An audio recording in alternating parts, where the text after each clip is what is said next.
अभियोग पत्र हामीले यो भन्दा अगाडि सरकारवादी हुने मुद्दाको चाहिँ इन्भेस्टिगेसनका सन्दर्भमा गरिने सबै प्री ट्रायल प्रोसिडिङको कार्यविधि हामीले सकेका छौं। प्री ट्रायल प्रोसिडिङमा इन्भेस्टिगेसनका सबै प्रक्रियाहरू पूरा भइसकेपछि अनुसन्धान अधिकारीले आफ्नो अनुसन्धान प्रतिवेदन सहितको मिसिल चाहिँ अनुसन्धान प्रतिवेदन सहितको मिसिल सरकारी वकिल सम्बन्धित सरकारी वकिलकोमा बुझाउनु पर्छ। अनि सम्बन्धित सरकारी वकिलले पनि त्यो अनुसन्धान प्रतिवेदन र अनुसन्धान प्रतिवेदन साथ संलग्न मिसिल कागजहरूको अध्ययन गरेर र कुन कानुन अनुसार चाहिँ अभियुक्तलाई चाहिँ अभियोग लाउनु पर्ने हो त्यो कुराको सन्दर्भमा अध्ययन गर्नुपर्छ। अनि त्यो अनुसन्धान प्रतिवेदन सहितका सम्पूर्ण मिसिल कागजातहरू हेर्दाखेरिमा अभियुक्तलाई अभियोग लाग्न सक्ने अभियोग लगाउन सक्ने देखिएमा अभियोग पत्र तयार गर्नुपर्छ। अभियोग लगाउनको लागि यथेष्ट प्रमाण नदेखिएमा अरु थप अनुसन्धान गर्नुपर्ने देखियो भने सम्बन्धित अनुसन्धान अधिकारीलाई थप यो थप अनुसन्धान गर्नु भनेर निर्देशन सहित त्यो अनुसन्धान प्रतिवेदन सहितको मिसिल फिर्ता गरिदिनुपर्छ। अनुसन्धान गर्दाखेरिमा मुद्दा नै चलाउन नसकिने अवस्थाको यथेष्ट प्रमाण पुग्न सक्ने अवस्थाको देखिएन भने सरकारी वकिलले मुद्दा नचलाउने निर्णय गरेर मिसिल तामेलीमा राख्नुपर्छ। त्यसरी मुद्दा नचलाउने निर्णय सरकारी वकिलबाट भएमा त्यसको जानकारी सरकारी वकिलले अनुसन्धान अधिकारीलाई पनि जानकारी गराउनुपर्छ र अनुसन्धान अधिकारीले चाहिँ त्यो त्यस सन्दर्भमा सम्बन्धित जायरवाला अथवा पीडितलाई चाहिँ जानकारी गराउनुपर्छ।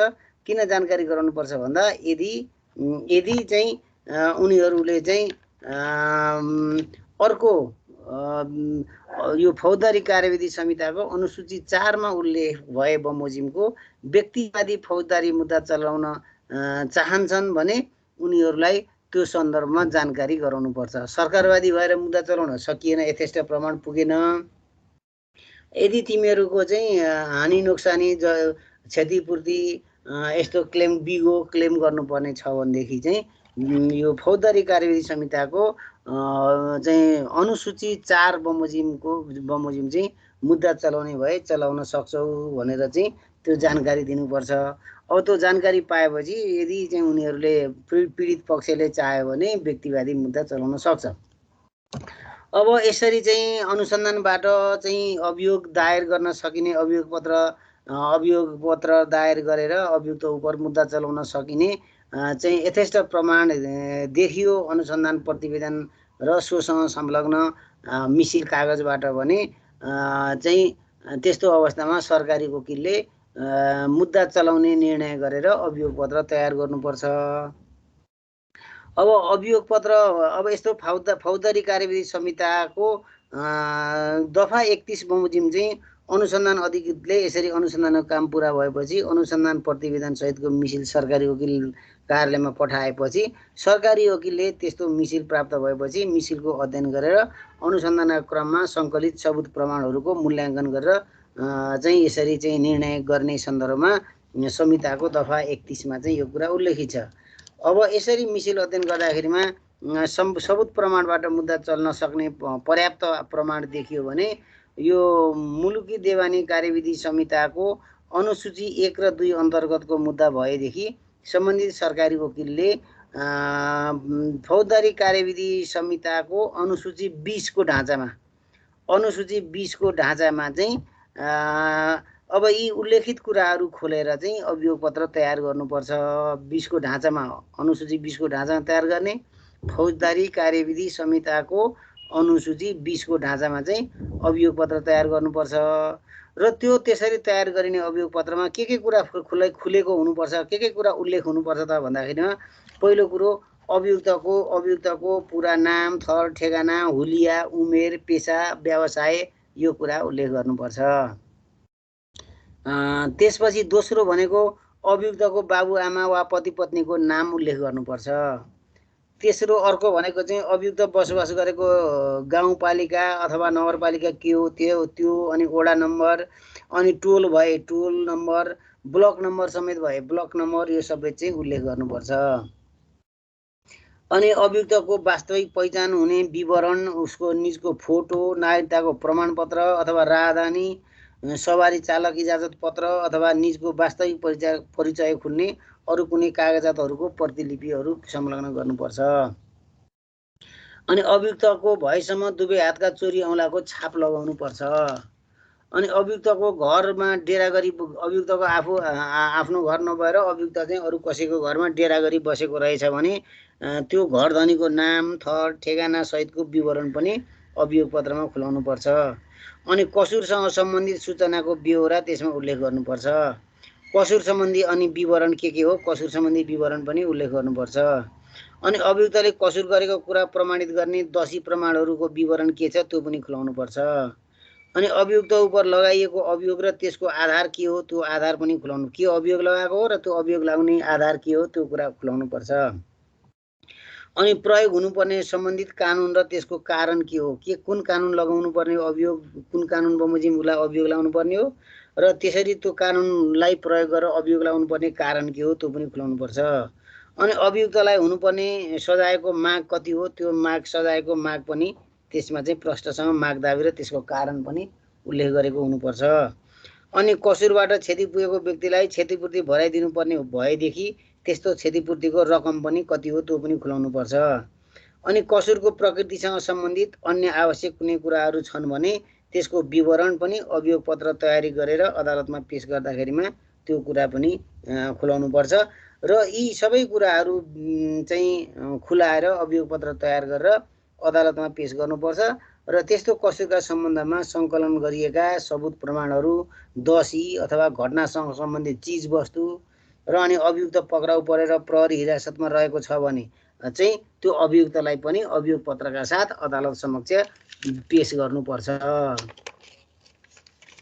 अनि अभियुक्तले पहिले पनि कुनै कसुरमा सजाय पाएको रहेछ भने अथवा चाहिँ निज उप कुनै अर्को मुद्दा चलाएको रहेछ भने त्यसको कारणबाट पनि बढी सजाय गर्नुपर्ने अवस्था रहेछ भनेदेखि त्यो भनेको पटकै कसुरदारमा पटकै थप सजाय हुने व्यवस्था रहेछ भने त्यस्तो अवस्थामा चाहिँ त्यो पटकै पनि त्यसमा कति पटक त्यो कसुरजन्य कार्य गरे हो त्यो पनि उल्लेख गर्नुपर्छ। अनि त्यसपछि सजाय पाएको रहेछ भने कुन अदालतले पहिले सजाय केमा कसरी सजाय गरेको थियो त्यो कुरा पनि उल्लेख गर्नुपर्छ र त्यसपछि अभियोग पत्र दर्ता गर्दाका साथ समयमा त्यो कुरा थाहा भएन पटकै कायम गर्ने सन्दर्भमा कुरा थाहा भएन त्यही अपराधिक कार्य पटक पटक दोहोऱ्याइराखेको रहेछ तर अभियोग पत्र तयार गर्दा थाहा भएन र पछि खुल्न आयो भनेदेखि पछि पनि त्यस्तो कुरा चाहिँ अभियोग पत्रमा उल्लेख गर्न सकिन्छ। अनि कुनै कसुरका सम्बन्धमा कुनै अभियुक्तलाई मुद्दा चलाउन सकिने गरी तत्काल सङ्कलित सबुत प्रमाणबाट देखिन नआएको भनेर सरकारी वकिलले मुद्दा नचल्ने भनेर निर्णय गरेको अवस्थामा चाहिँ त्यस्तो कसुरमा कुनै व्यक्तिको निजी सम्पत्ति अथवा बिगो हानि नोक्सानी भएको कुरा समेत समावेश भएको अवस्थामा सरकारी वकिलले त्यसरी मुद्दा चलाउन नसकिएको सूचना अनुसन्धान अधिकृत मार्फत सम्बन्धित व्यक्ति अथवा जाहेरवाला अथवा पीडितलाई चाहिँ तुरुन्त जानकारी दिनुपर्छ भन्ने हो। त्यसपछि सम्बन्धित व्यक्तिले त्यस्तो सूचना पाएपछि सूचना पाएको मितिले 7 दिनभित्रमा त्यो कसुरदार उप यो ऐन अन्तर्गत यो फौजदारी कार्यविधि संहिता अन्तर्गत अनुसूची फौजदारी कार्यविधि संहिताको अनुसूची 4 अन्तर्गतको कसुर सरह चाहिँ अघि मैले भने जस्तो व्यक्तिवादी हुने फौजदारी मुद्दाको रूपमा चाहिँ कसुरदारलाई कसुरदार उप मुद्दा चलाउन चाहिँ पीडितहरू अथवा पीडितहरूले सक्दछन् भन्ने सन्दर्भमा संहिताको दफा 32 मा त्यो कुरा उल्लेखित छ। त्यसैगरी कुनै कसुरदारले अनुसन्धान अधिकारीलाई त्यस्तो कसुरको अनुसन्धान गर्न सहयोग पुर्याएको रहेछ भने त्यसरी सहयोग पुर्याए बापत निजलाई चाहिँ कानुन बमोजिम हुने सजायमा छुट अथवा कम गरेर माग दाबी लिएर अभियोग पत्र तयार गर्न तथा मुद्दा दायर गर्न अनुसन्धान अधिकारीले सरकारी वकिल समक्ष सिफारिस गर्न पनि सक्दछन् हैन। यो फलानु यो अभियुक्तले यस्तो यस्तो गरेर कसुर आफूले गरेको कसुर स्वीकारेको छ बयानका क्रममा अनि कसुर स्वीकार बयानको चाहिँ अनुसन्धानको क्रममा सहज बनाएको छ, सहयोग गरेको छ। त्यसले गर्दाखेरिमा कानुन बमोजिम चाहिँ यस्तो कसुरदारलाई हुने पुरा सजायमा कानुन बमोजिम छुट हुन सक्ने जति छ त्यति छुट गरेर चाहिँ अभियोग पत्र तयार गर्नको लागि अनुरोध गर्छु, सिफारिस गर्छु भनेर चाहिँ अनुसन्धान अधिकारीले सरकारी वकिल समक्ष चाहिँ त्यसरी सिफारिस गर्न सक्छन्। अब त्यसरी सजायमा छुट अथवा कमी गरेर अभियोग पत्र मागदाबी गर्ने गरी सिफारिस भयो अनुसन्धान अधिकारीबाट भने त्यस्तो अवस्थामा सरकारी वकिलले पनि त्यो सिफारिसलाई चाहिँ समेत विचार गरेर अभियुक्तलाई हुने सजायमा छुट दिन प्रस्ताव गरेर शर्त सहितको मागदाबी लिएर अभियोग पत्र दायर गर्न सक्दछन् भन्ने सन्दर्भमा संहिताको दफा 33 मा यो कुरा उल्लेखित छ। त्यसै गरी सरकारवादी हुने कुनै मुद्दामा अदालतमा चाहिँ अभियोग पत्र दायर भइसकेपछि त्यो मुद्दामा प्रतिवादी बनाएको व्यक्ति बाहेक अन्य व्यक्तिलाई पनि प्रतिवादी बनाएर मुद्दा दायर गर्न चाहिँ त्यहाँ सम्बद्ध थप प्रमाणहरूबाट देखिएको अवस्थामा त्यसको कारण पनि खुलाएर थप अनुसन्धान गर्न लगाएर अरू व्यक्तिलाई पनि प्रतिवादी बनाएर अभियोग मागदाबी लिएर सरकारी वकिलले मुद्दा चलाउन सक्दछ र पहिले नै प्रतिवादी बनाएर मुद्दा दायर गरिएका अभियुक्त उप पनि थप प्रमाणहरूबाट थप अभियोग दाबी लिनुपर्ने देखियो भने त्यसको कारण खुलाएर थप अनुसन्धान गर्न लगाएर अनि थप दाबी लिएर सरकारी वकिलले मुद्दा दायर गर्न सक्दछन् भन्ने सन्दर्भमा संहिताको दफा 25 मा चाहिँ यो कुरा उल्लेखित छ। अब त्यसै गरी एकपटक अदालतमा दायर भइसकेको मुद्दामा अभियोग पत्रमा थप प्रमाण फेला परेर पहिले लिएको मागदाबी संशोधन गर्नुपर्ने भयो भने सम्बन्धित सरकारी वकिलले महान्यायाधिवक्ताको स्वीकृति लिएर त्यो अभियोग पत्रमा चाहिँ संशोधन गर्न सुरु तहको पहिले अभियोग पत्र दायर गरेको सम्बन्धित अदालतमा निवेदन दिन सक्दछन्। सुरु अदालतमा जहाँ मुद्दा चलिरहेको छ सुरु मुद्दा र सम्बन्धित अदालतले पनि यसरी अभियोग पत्रमा संशोधन गर्नका लागि दिएको ब्यौरा भनेको मुनासिब देख्यो भने त्यो निवेदनमा लेखिए बमोजिम अभियोग पत्रको मागदाबी संशोधन गर्नको लागि आदेश दिन सक्दछन्। अब यसरी अभियोग मागदाबी संशोधनका लागि चाहिँ निवेदन गर्दाखेरिमा सुरु तहको अदालतले मुद्दाको फैसला गर्नुभन्दा अगाडि नै संशोधन गर्नको लागि दिइसक्नुपर्छ, जुन कुरा संहिताको दफा 36 मा यो कुरा उल्लेखित छ। र अदालतमा दर्ता भइसकेको अभियोग पत्रमा सामान्य त्रुटि भएर त्यस्तो त्रुटि सच्याउनु पर्ने देखियो भनेदेखि सम्बन्धित सरकारी वकिलले अभियोग पत्र दर्ता भएको अदालतमा त्यस्तो त्रुटि सच्याउनको लागि निवेदन दिन सक्दछन्। त्यस्तो निवेदनमा त्रुटि भएको र त्यसलाई सच्याउनु पर्ने कारण समेत खुलाउनु पर्छ। यसरी अदालतमा निवेदन पर्न आएपछि अदालतले पनि त्यस विषयमा त्यो निवेदनमाथि जाँचबुझ गर्नुपर्छ र त्यो निवेदनको ब्यौरा मुनासिब भयो भने त्रुटिलाई सच्याउन आदेश दिन सक्छन्। यस दफाको प्रयोजनको लागि चाहिँ सानातिना सामान्य त्रुटि भन्नाले केलाई भन्ने भन्दा अभियुक्तको नाम, थर, उमेर, ठेगाना, हिज्जे, लेखाइ, टाइप अथवा छपाई सम्बन्धी सामान्य त्रुटिलाई मात्र बुझ्नुपर्छ भन्ने चाहिँ दफा 37 मा यो कुरा उल्लेखित छ। यसरी चाहिँ फौजदारी सरकारवादी हुने फौजदारी मुद्दामा सरकारी वकिलले अभियोग पत्र तयार गरेर अधिकार क्षेत्र रहेको अदालत समक्ष पेश गर्नुपर्छ। अब अभियुक्त सम्बन्धित अदालत समक्ष अभियोग पत्र पेश भइसकेपछि मुद्दा दर्ता गर्न आदेश दिने अधिकारीले मुद्दा दर्ताको लागि आदेश दिनुपर्छ। अब त्यसरी आदेश दिँदाखेरिमा चाहिँ के गर्नु पर्यो भन्दाखेरिमा कसरी आदेश दिनु पर्यो भन्दा चाहिँ त्यो जाँच गर्नु पर्यो, अभियोग पत्र जाँच गर्नु पर्यो, अभियोग पत्र रितपूर्वकको छ कि छैन हेर्नु पर्यो, अनि रितपूर्वकको भएदेखि दर्ताको आदेश दर्ता गर्नको लागि आदेश दिनु पर्यो।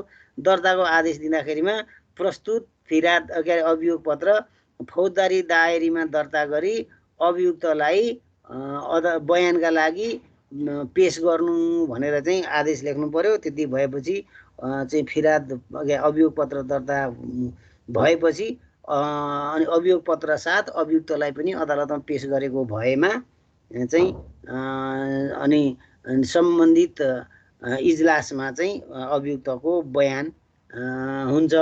अब यो अभियुक्तको बयान अदालतमा हुने बयान भनेको चाहिँ अभियुक्तलाई आफ्नो चाहिँ डिफेन्स गर्नको लागि दिइने अवसर हो, मौका हो हैन। उसले चाहिँ आफ्नो डिफेन्स गर्दाखेरिमा यही बयान मार्फत गर्नुपर्छ। बयानमा चाहिँ इन्कारी गर्ने हो भने इन्कारी गर्ने आधार प्रमाणहरू पनि यही बयानमै देखाउनुपर्छ। अनि अदालतलाई चाहिँ यस्तो यस्तो मेरो प्रमाण हेरी बुझी पाऊँ भनेर चाहिँ उल्लेख गर्नुपर्छ बयान गर्दा। अनि त्यसपछि यदि बयानका क्रममा उसले चाहिँ आफ्ना प्रमाणहरू देखाएको भएदेखि पछि अदालतले त्यस्ता प्रमाणहरू बुझ्छ र प्रमाणमा लिनुपर्ने देखि प्रमाणमा लिन्छ। अब यसरी अभियुक्तको चाहिँ बयान सकिएपछि अनि अभियुक्त मुद्दा दायर नहुँदासम्मको अवस्थामा चाहिँ पक्राउ परेर अदालतको अनुमतिले पुलिस कस्टडीमा राखिरहन्छ। तर जब अदालतमा मुद्दा दायर हुन्छ, अदालतमा मुद्दा दायर भइसकेपछि अब उसलाई पुलिस कस्टडीमा राखिँदैन। अब कसरी मुद्दाको फैसला नभएसम्म चाहिँ मुद्दाको यो पूर्वपक्षका क्रममा अभियुक्तलाई के गर्ने भन्ने सन्दर्भमा अब अदालतले निर्णय गर्नुपर्छ। अब त्यसरी अदालतले निर्णय गर्नको लागि सुनवाई गर्नुपर्छ, प्रारम्भिक सुनवाई। त्यो प्रारम्भिक सुनवाई के प्रयोजनले चाहिँ प्रारम्भिक सुनवाई हुन्छ भन्दाखेरिमा अभियुक्तलाई चाहिँ थुनामा राखेर मुद्दाको कारबाही अगाडि बढाउनु पर्ने हो कि अभियुक्तबाट धरोटी माग गरेर धरोटी लिएर मुद्दाको कारबाही अगाडि बढाउनु पर्ने हो कि अनि अभियुक्तलाई तारिकमा मात्रै राखेर पनि मुद्दाको कारबाही अगाडि बढाउन सकिन्छ कि हो। यो सन्दर्भमा चाहिँ अब अभियुक्तले अदालतले चाहिँ अभियुक्तको सुनवाई गर्नुपर्छ हैन। त्यसलाई चाहिँ प्रारम्भिक सुनवाई भनिन्छ, थुन्चेकको सुनवाई पनि भनिन्छ हैन। अब यसरी थुन्चेकको सुनवाई को लागि थुन्चेकको प्रयोजनले सुनवाई गर्नको लागि चाहिँ बयान सकिएपछि अदालतले चाहिँ तुरुन्तै चाहिँ सुनवाई गरेर अनि के प्रयोजनले सुनवाई गर्ने भन्दाखेरिमा उसले चाहिँ अब अभियुक्तलाई थुनामा राखेर सजाय के अरे मुद्दाको कारबाही अगाडि बढाउने हो कि धरोटी लिएर चाहिँ धरोटीमा राखेर थुनामा नराखिकन धरोटी लिएर धरोटीमा छोडेर चाहिँ मुद्दाको कारबाही अगाडि बढाउने हो कि अथवा चाहिँ तारिकमा मात्रै राखेर पनि मुद्दाको कारबाही अगाडि बढाउन सकिने हो। त्यो सन्दर्भमा चाहिँ अदालतले सुनवाई गर्छ। जसलाई चाहिँ थुन्चेकको सुनवाई, थुन्चेकको बहस, थुन्चेकको सुनवाई, थुन्चेकको आदेश भनिन्छ। अब यसरी चाहिँ कस्तो अवस्थामा चाहिँ थुनामा राखेर नै मुद्दाको पूर्वपक्ष गर्ने, कस्तो अवस्थामा चाहिँ धरोटी माग्नु गर्न सक्ने भन्ने सन्दर्भको सुनवाईलाई हामी थुनामा राखेर अनि थुनामा राख्न सक्ने अवस्था छैन, राखिराख्नुपर्ने अवस्था छैन भने धरोटी मागेर अनि धरोटी पनि लिनुपर्ने अवस्था छैन भनेदेखि तारिकमा मात्रै राखेर नै मुद्दाको पूर्वपक्ष हुन्छ। अब सामान्यतया कस्तो अवस्थामा थुनामा राख्नुपर्छ भन्ने सन्दर्भमा चाहिँ अब के छ त भन्दा यदि चाहिँ त्यो अभियुक्त उप 3 वर्षभन्दा बढी नेपाली नागरिक भए, नेपाली बासिन्दा भए 3 वर्षभन्दा बढी कैदको सजाय हुने मुद्दाको अभियोग दाबी हुनु पर्यो र त्यो 3 वर्षभन्दा बढी कैद सजाय हुने किसिमको मुद्दाको अभियोग दाबी रहेकोमा तत्काल प्राप्त प्रमाणहरूलाई हेर्दाखेरिमा मागदाबी बमोजिम कसुरदार ठहर्न सक्ने किसिमको बढी त्यस्तो सम्भावना भएको मुद्दामा अदालतले चाहिँ थुनामा राखेर पूर्वपक्ष गर्नुपर्छ भन्ने कानुनी व्यवस्था छ। अब त्यसै गरी गैर नेपाली नागरिक रहेछ भने चाहिँ 1 वर्षभन्दा बढी कैद सजाय हुने अभियोग मागदाबी भएको मुद्दामा तत्काल प्राप्त प्रमाणहरूलाई हेर्दा कसुरदार ठहर्न सक्ने अवस्था छ भने त्यस्तो कसुरदारको सन्दर्भमा र कसुरदार चाहिँ थुनामै राखेर पूर्वपक्ष नगरेमा भागी उम्की जाने र फेरि चाहिँ अदालतमा हाजिर हुने अथवा पक्राउ गरेर ल्याउनको लागि आदेश गरेको बखत हाजिर पनि नहुने र पक्राउ गर्न पनि सम्भव नदेखिएको कसुरदार छ भने त्यस्तो कसुरदारलाई पनि थुनामै राखेर पूर्वपक्ष गर्नुपर्छ भन्ने चाहिँ कानुनी व्यवस्था हो। अब यस्तो अवस्थादेखि बाहेक चाहिँ को अवस्थामा चाहिँ कसुरदारलाई थुनामै नराखेर धरोटीमा छोडेर पनि मुद्दाको कारबाही अगाडि बढाउन सकिन्छ भन्ने छ। अब त्यसको लागि हाम्रो करिकुलममा बेल एप्लिकेसन भन्ने छ। बेल एप्लिकेसन भनेको यो जमानत सम्बन्धी कार्यविधि, जमानत गर्दा के गर्नुपर्छ, कसरी माग्ने, केलाई जमानत लिन मिल्छ भन्ने सन्दर्भमा अब यसले चाहिँ बेल एप्लिकेसन भन्ने छ। अब यो जमानत भनेको चाहिँ जमानी शब्द अरबी भाषाको जामिनी जामिन अथवा जमानतबाट नेपालीमा ल्याइएको हो। जमानी शब्दले कुनै अपराधीलाई तोकिएको समयमा अदालतमा उपस्थित हुन अथवा चाहिँ उपस्थित गराउने दायित्वलाई देखाउँछ। नेपाली शब्दकोशमा दिएको जमानीको शब्दको अर्थ भनेको चाहिँ कुनै व्यक्तिले गर्नुपर्ने काम निजले नगरेमा अथवा गर्न नसकेमा आफूले उसको काम गर्न कबुल गर्ने व्यक्ति भनेर चाहिँ दिएको छ। त्यसै गरी जमानी पत्रको अर्थ भनेको पनि जमानी बस्नेले लेखिदिएको कागज भनेर जमानी पत्र भनिएको छ।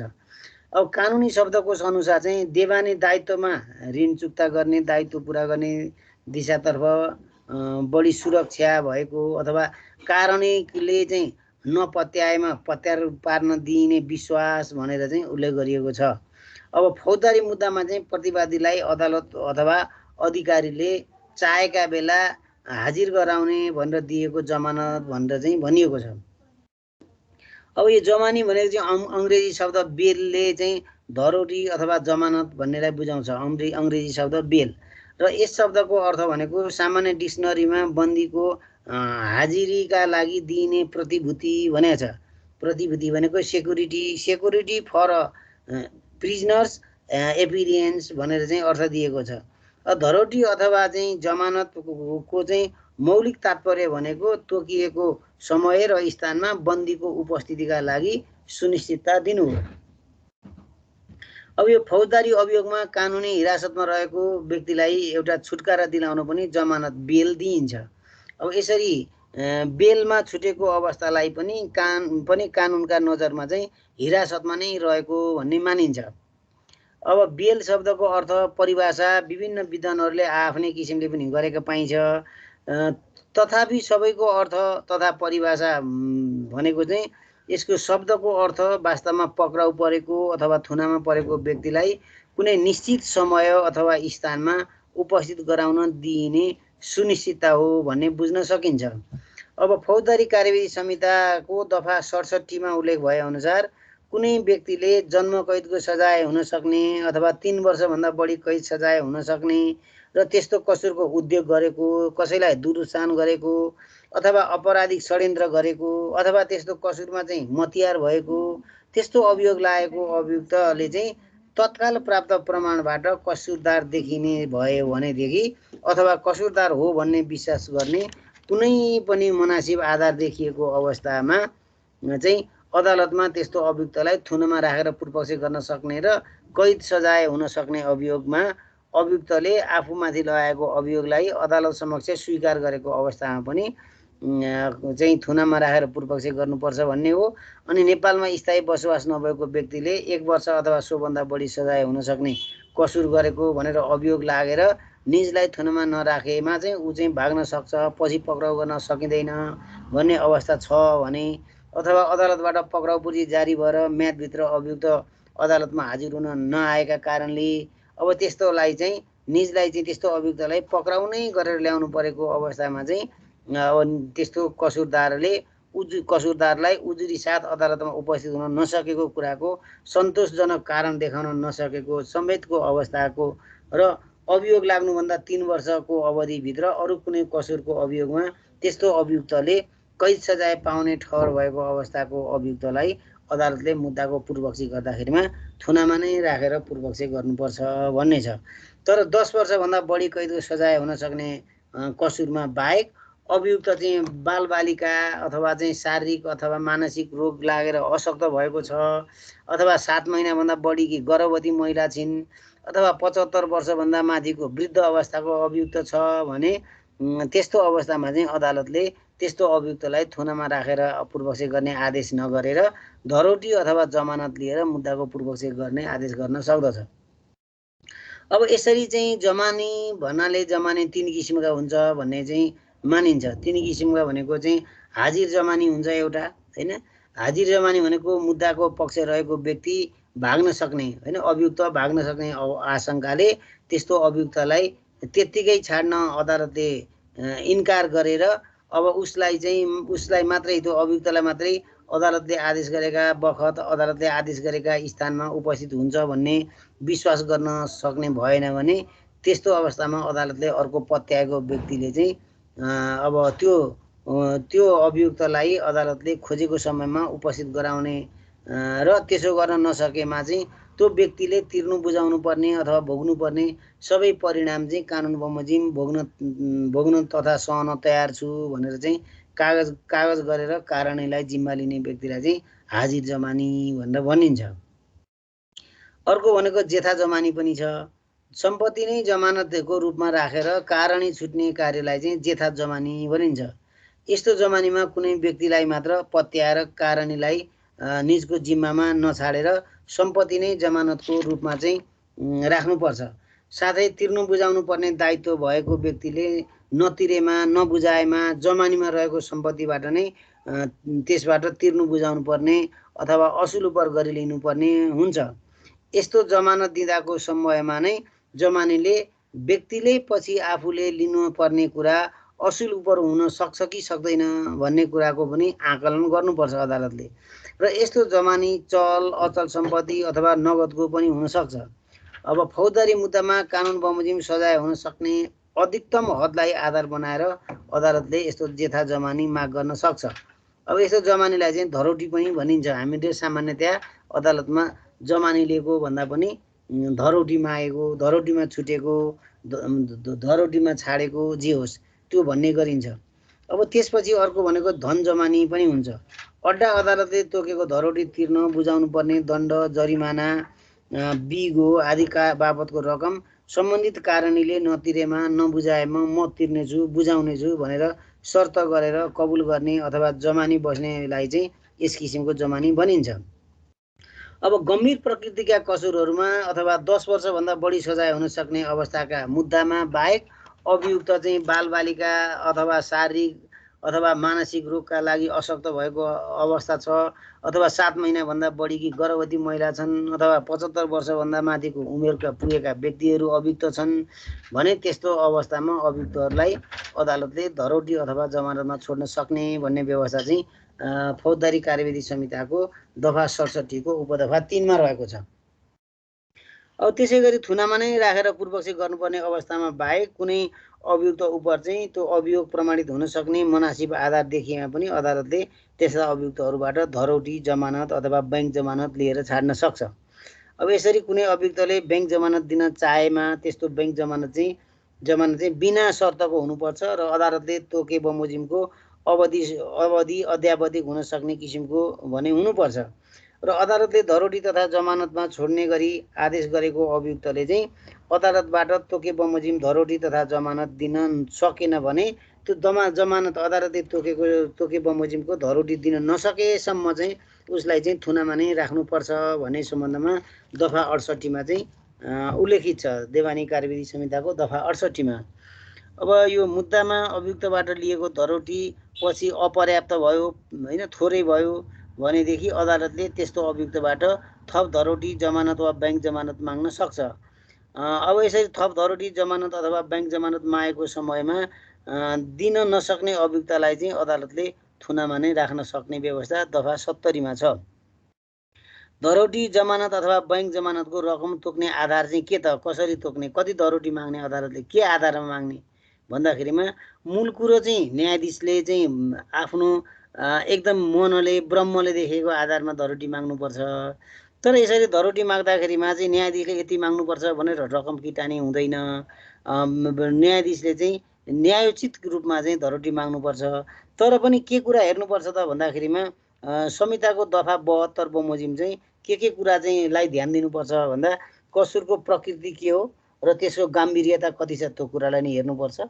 अभियुक्त अथवा कसुरदारको आर्थिक अवस्था कस्तो छ पारिवारिक स्थिति के छ त्यो कुरालाई पनि विचार पुर्याउनुपर्छ। अनि अभियुक्तले यस अगाडि कुनै कसुरमा कसुरदार ठहरेर सजाय पाएको छ कि छैन भन्ने कुरालाई पनि हेर्नुपर्छ। अनि अभियुक्त अथवा कसुरदारको उमेर र शारीरिक स्थिति कस्तो छ त्यो कुरालाई नै हेर्नुपर्छ।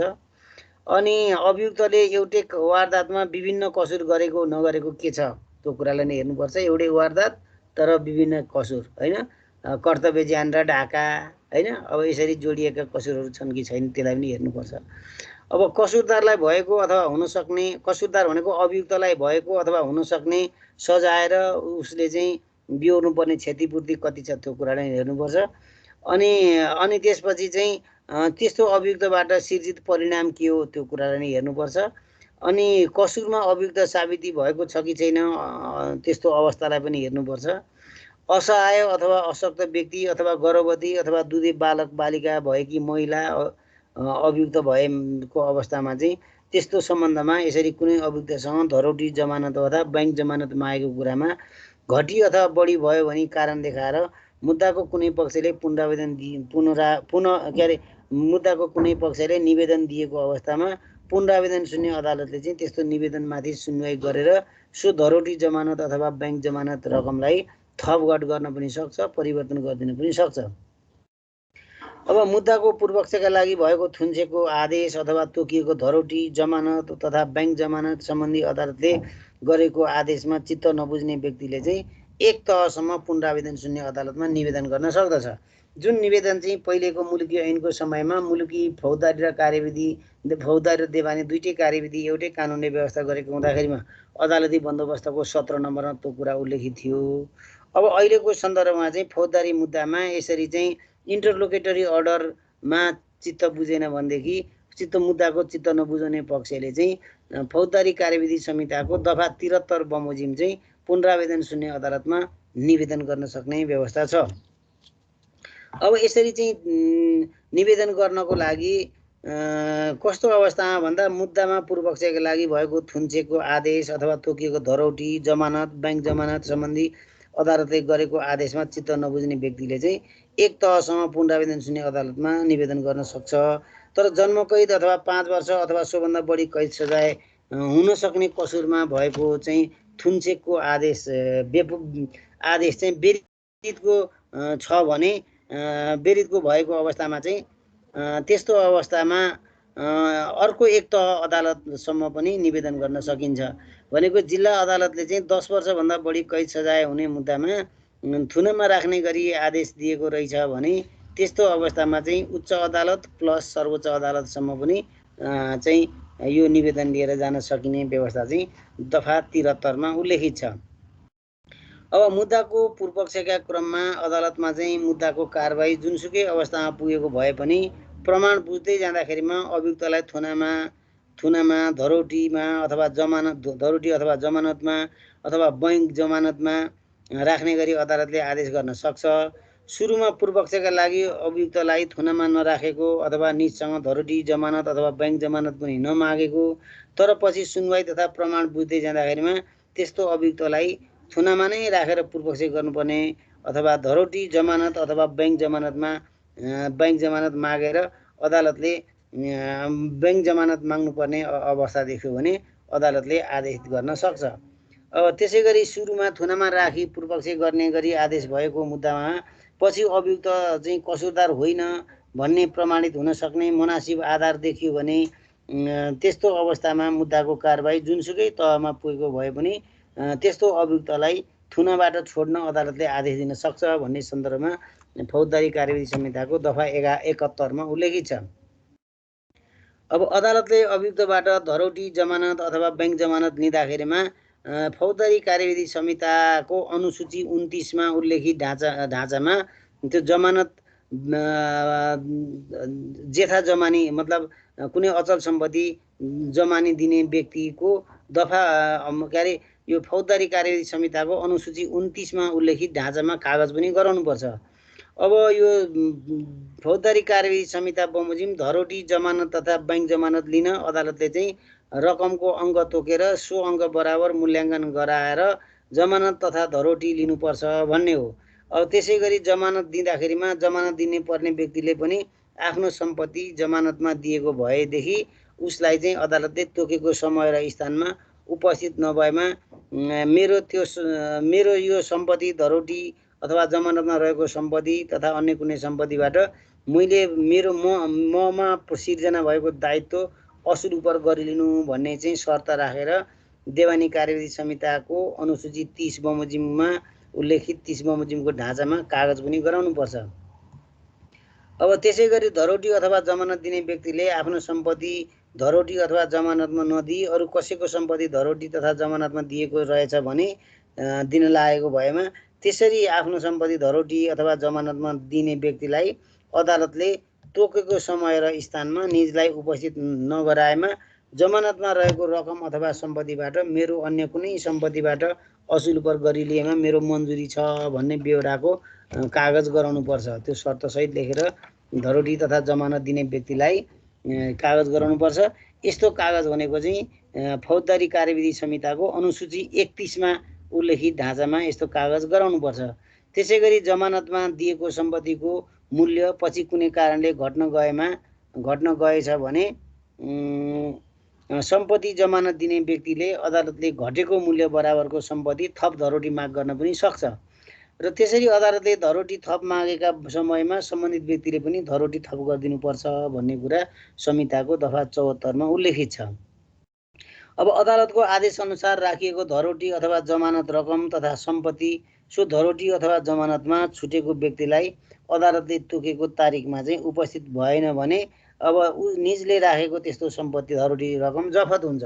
तर धरोटीमा राखेको सम्पत्ति अचल रहेछ भने त्यो व्यक्तिले बुझाउनु पर्ने रकम बराबरको सम्पत्ति बिक्री गरेर तथा असुल उपर गरेर बाँकी रहेको सम्पत्ति सम्बन्धित व्यक्तिलाई नै फिर्ता गरिदिनुपर्छ भन्ने सन्दर्भमा संहिताको दफा 75 मा यो कुरा उल्लेखित छ। अब त्यसै गरी अदालतमा चलिरहेको फौजदारी मुद्दामा अदालतले पहिले धरोटी अथवा जमानत मागेको र सो अनुसार अभियुक्तले पनि धरोटी अथवा जमानत दिएको र पछि अदालतले थुनामा राख्ने आदेश गरेको अवस्थामा थुनामा राख्नुभन्दा अगाडि उसले राखेको धरोटी अथवा जमानत फुकुवा गरिदिनुपर्छ। किनभनेदेखि एउटै मुद्दामा थुनामा पनि राख्ने अनि धरोटी पनि राख्ने त्यसो गर्न मिल्दैन। त्यसैले गर्दा मुद्दाको सुनवाई गर्दै जाँदा धरोटीमा छोड्न नहुने रहेछ, थुनामै राख्नुपर्ने रहेछ भन्ने देखियो भने थुनामा राख्नुपर्छ र पहिले राखेको धरोटी फिर्ता गरिदिनु फुकुवा गरिदिनुपर्छ। त्यसै गरी अदालतले पूर्वपक्षका लागि लिएको धरोटी अथवा जमानत चाहिँ पछि त्यो मुद्दाको अन्तिम सुनवाईबाट निज अभियुक्तले सफाई पाएको अवस्थामा पनि यो ऐनमा अन्यथा उल्लेख भएको अवस्था बाहेक सामान्यतया तुरुन्तै त्यस्तो सम्पत्ति फिर्ता अथवा फुकुवा गरिदिनुपर्छ भन्ने चाहिँ संहिता फौजदारी कार्यविधि संहितामा यो धरोटी सम्बन्धी कानुनी व्यवस्था छ। जुन कुरालाई हेर्नको लागि फौजदारी कार्यविधि संहिताको दफा 67 देखि दफा 80 सम्मलाई अध्ययन गर्नुपर्ने हुन्छ। बुझ्यो? बुझ्यो कि बुझेन? ल अब सुनौँ कसैको के यसमा चाहिँ केही छ जिज्ञासा प्रतिक्रिया भनेदेखि।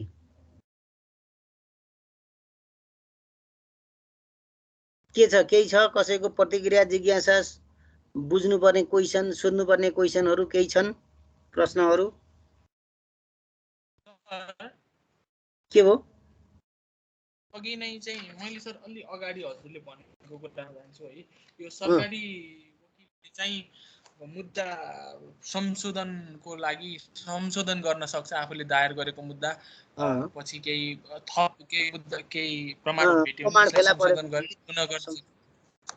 अनि तर सर यो मुद्दा फिर्ता नै चाहिँ गर्न सक्छ कि सक्दैन सरकारी वकिल अथवा महाधिवक्ता कार्यालयले? मुद्दा नै चाहिँ फिर्ता पनि गर्न सक्छ, तर सरकारी वकिल र महाधिवक्ताको कार्यालयले मात्रै सक्दैन हैन। त्यसको लागि चाहिँ फिर्ता मुद्दा सरकारवादी हुने मुद्दा फिर्ता लिनको लागि चाहिँ सबैभन्दा पहिले नेपाल सरकारले सरकारवादी हुने मुद्दा फिर्ता गर्ने सम्बन्धी कार्यविधि चाहिँ जारी गर्नुपर्छ। त्यो कार्यविधि अनुसार चाहिँ के अरे त्यसलाई मापदण्डहरू सहितको कार्यविधि जारी गर्नुपर्छ। त्यो मापदण्ड अनुसार कुनै मुद्दा फिर्ता लिनुपर्ने रहेछ भने त्यसपछि सम्बन्धित सरकारले चाहिँ महाधिवक्ताको परामर्श लिएर लिनुपर्छ। परामर्श बमोजिम चाहिँ उसले चाहिँ त्यो मुद्दा चाहिँ त्यो मापदण्ड अनुसार फिर्ता लिन सकिने रहेछ भने त्यो अवस्थामा चाहिँ सरकारले क्याबिनेटबाट डिसिजन गर्नुपर्छ, फलाना विरुद्ध फलाना अदालतमा चलेको यो मुद्दा फिर्ता लिने भन्ने सन्दर्भमा चाहिँ यो निर्णय गर्नुपर्छ। अनि त्यो निर्णयलाई चाहिँ अनि महाधिवक्ताको कार्यालय मार्फत सम्बन्धित जुन अदालतमा चाहिँ मुद्दा चलिरहेको त्यो अदालतमा चाहिँ सरकारी वकिल मार्फत चाहिँ मुद्दा फिर्ता लिनको लागि निवेदन दिनुपर्छ। अनि त्यस्तो निवेदनमाथि अदालतमा हियरिङ गर्नुपर्छ। अदालतले फिर्ता गर्न मिल्ने हो कि होइन भन्ने सन्दर्भमा सुनवाई गर्नुपर्छ। अनि अदालतले सुनवाई गर्दाखेरिमा फिर्ता लिन मिल्ने भयो भने अदालतले चाहिँ फिर्ता गर्नको लागि आदेश गर्छ। यो सबै कार्यविधि पुरा गरेपछि बल्ल सरकारवादी हुने मुद्दाहरू चाहिँ विथड्र गर्न सकिन्छ। अन्यथा वकिलले मात्रै चाहेर अथवा चाहिँ महाधिवक्ताले मात्रै चाहेर चाहिँ सरकारवादी हुने मुद्दा विथड्र हुन सक्दैन। बुझ्यो? बुझ्यो कि बुझेन?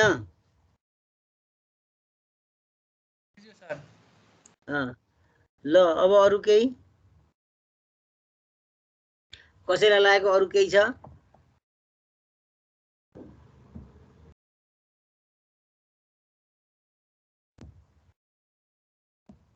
कसैको के छ? अरु केही नबुझेको कसैको केही छ? कसैबाट पनि केही आवाज आएन त। सबै बुझेकै हो? केही पनि प्रश्न छैन? अब केही प्रश्न नराखेपछि सबै बुझेछन् भन्ने मैले पनि बुझ्नुपर्छ हैन? अब सबै बुझिसकेपछि अब के गरौँ? अब हामीसँग 6-7 मिनेट टाइम चाहिँ छ अझै हैन? अब कसैले केही सोधेन यस सन्दर्भमा, कसैले केही नसोधेपछि अब कोर्स अगाडि बढाउनु पर्दाखेरिमा चाहिँ नोटिस टु द डिफेन्डेन्ट भन्ने हामीले हेर्नुपर्छ। प्रतिवादीलाई नोटिस दिने, प्रतिवादीलाई सूचना दिने भन्ने सन्दर्भमा हाम्रो अर्को टपिक छ। अब यो बिचमा यत्रो चाहिँ मुद्दामा थुनामा राखेर अथवा धरोटीमा राखेर मुद्दाको कारबाही पूर्वपक्ष गराउने भन्ने यत्रो कुरा गरिसक्यो। अब फेरि नोटिस टु डिफेन्डेन्ट भन्ने कसरी आयो भन्ने कुरा यो टपिक्समा जिज्ञासा उठ्न सक्छ। अब यसमा के हो भनेदेखि मुद्दा पनि दुई खालको फौजदारी मुद्दा पनि सरकारवादी र व्यक्तिवादी मुद्दा हुन्छ हैन? व्यक्तिवादी मुद्दामा चाहिँ व्यक्तिवादी फौजदारी मुद्दाका अभियुक्तलाई चाहिँ मतलब प्रतिवादीलाई चाहिँ लिखित रूपमा चाहिँ देवानी मुद्दामा जस्तै लिखित रूपमा प्रत्युत्तर फिराउनको लागि नोटिस समावानको म्याद जारी गर्नुपर्छ एउटा त्यो कन्डिसनमा। दोस्रो कन्डिसन भनेको चाहिँ यदि अनुसन्धानको क्रममा अभियुक्त पक्राउ पर्न सकेको छैन, फरार रहेको छ र अदालत समक्ष अभियोग पत्र चाहिँ दायर गर्दा अभियुक्तलाई फरार रहेको कारणले अदालतमा पेश गर्न सकेको छैन भने त्यस्तो अवस्थाको अभियुक्तलाई अदालतले नै नोटिस जारी गरेर समावानको म्याद तामेल गरेर चाहिँ अदालतमा हाजिर हौ भनेर चाहिँ झिकाउनु पर्छ। भनेको दुईटा कन्डिसनमा फौजदारी मुद्दामा दुईटा कन्डिसनमा चाहिँ यो समावान जारी हुन सक्ने भयो। एउटा व्यक्तिवादी फौजदारी मुद्दा छ भने स्वाभाविक रूपमा प्रतिवादीका नाममा चाहिँ समावानको म्याद जारी गर्नुपर्ने भयो, नोटिस दिनुपर्ने भयो हैन?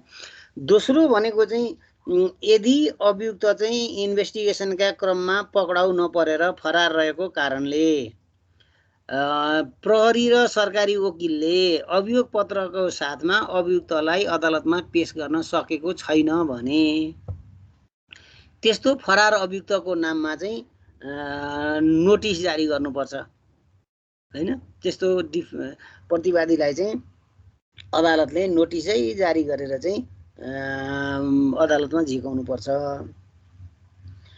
अब यसरी चाहिँ झिकाउँदाखेरिमा सरकारवादी हुने फौजदारी मुद्दाका अभियुक्तलाई झिकाउँदाखेरिमा दुईटा प्रक्रिया छन्। एउटा समावानको म्याद जारी गर्ने, नोटिस टु डिफेन्डेन्ट समावानको म्याद दिने। दोस्रो भनेको चाहिँ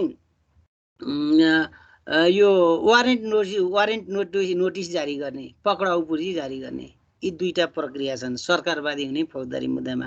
व्यक्तिवादी हुने फौजदारी मुद्दामा चाहिँ स्वाभाविक रूपमा चाहिँ समावानको म्याद जारी गरेर चाहिँ तिमीले चाहिँ फलानालाई यस्तो यस्तो बेहोराले चाहिँ अन्याय गरेछौ, तिमीले त्यस्तो अन्याय गरेको हो कि होइन, आफ्नो भएका कुरा लिएर 21 दिनभित्रमा अदालतमा चाहिँ आफ्नो लिखित प्रत्युत्तर लिएर उपस्थित हौ, वा चाहिँ कानुनले ओआरएस राख्न मिल्ने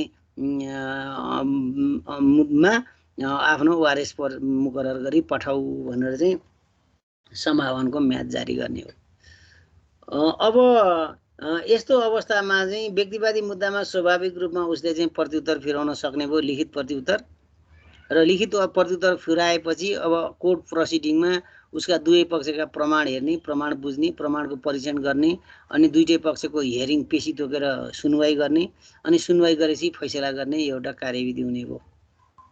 अब तर सरकारवादी मुद्दामा फरार रहेका अभियुक्तलाई अदालतमा झिकाउने सन्दर्भमा चाहिँ यो दुईटा कार्यविधि भने एउटा चाहिँ समावानको म्याद जारी गर्ने, दोस्रो भनेको चाहिँ वारेन्ट नोटिस जारी गर्ने, पक्राउ पूर्जी जारी गर्ने। यो कस्तो कस्तो अवस्थामा त भन्दाखेरिमा पहिलो अवस्था भनेको चाहिँ यदि अदालतले चाहिँ यो गम्भीर प्रकृतिका फौजदारी जघन्य अथवा गम्भीर प्रकृतिका कसुर होइन भने 3 वर्षभन्दा चाहिँ घटी कैद सजाय हुने माग्दाई भएको मुद्दा छ भने त्यस्तो अवस्थामा समावानको म्याद जारी गरेर अभियुक्तलाई अदालतमा हाजिर हो भन्नुपर्छ। र त्यसदेखि पछि अर्को अवस्था भनेको चाहिँ अब अर्को अवस्था चाहिँ अब यो अवस्थामा चाहिँ समावानको म्याद जारी गर्ने हो। अब त्यसपछि चाहिँ कस्तो अवस्थामा चाहिँ अवस्थाको अभियुक्त अथवा प्रतिवादीलाई चाहिँ यो पक्राउ पूर्जी जारी गर्नुपर्छ त भन्दाखेरिमा अब पक्राउ पूर्जी नै जारी गर्नुपर्ने अवस्था भनेको चाहिँ जघन्य अथवा गम्भीर प्रकृतिको कसुरको कसुरदारलाई 3 वर्षभन्दा बढी कैद सजाय हुने माग्दाई भएको कसुरदारलाई पक्राउ पूर्जी जारी गर्नुपर्छ। अनि त्यसपछि अर्को जघन्य तथा गम्भीर प्रकृतिको कसुरमा उद्योग गर्ने, दुरुत्साहन गर्ने अथवा आपराधिक षड्यन्त्र गर्ने अथवा त्यस्तो कसुरमा मतियार हुने यस्तो किसिमको अभियोग लागेको अभियुक्तलाई चाहिँ अथवा कसुरदारलाई भगाएर लुकाएर राखेको भन्ने कसुर लागेको व्यक्ति यस्तो खालकोलाई चाहिँ फौजदारी कार्यविधि नियमावलीको नियम 26 को उपनियम 3 मा उल्लेख भए अनुसार पक्राउ पूर्जी जारी गर्नुपर्छ भन्ने हो। ल अब आजलाई यदि पक्राउ पूर्जी यो कन्डिसनमा जारी हुन्छ। र दोस्रो अवस्था भनेको चाहिँ 3 वर्षभन्दा घटी कैदको सजाय हुने अभियोग मागदावी भएको मुद्दाको चाहिँ अभियुक्तलाई समावान जारी गर्दा पनि समावानको म्यादभित्र उपस्थित नभएर फरार रहन्छ भने त्यस्तो अभियुक्तलाई पनि वारेन्ट नोटिस पक्राउ पूर्जी जारी गर्नुपर्छ। ल अब आजलाई यहाँसम्म यति भयो। Thank you. अरू कुरा बाँकी कुरा भोलि हुन्छ। बुझेको छ? यस सर। ल ल थ्याङ्क यू। बाँकी कुरा यो टपिकसँग भोलि। Thank you sir.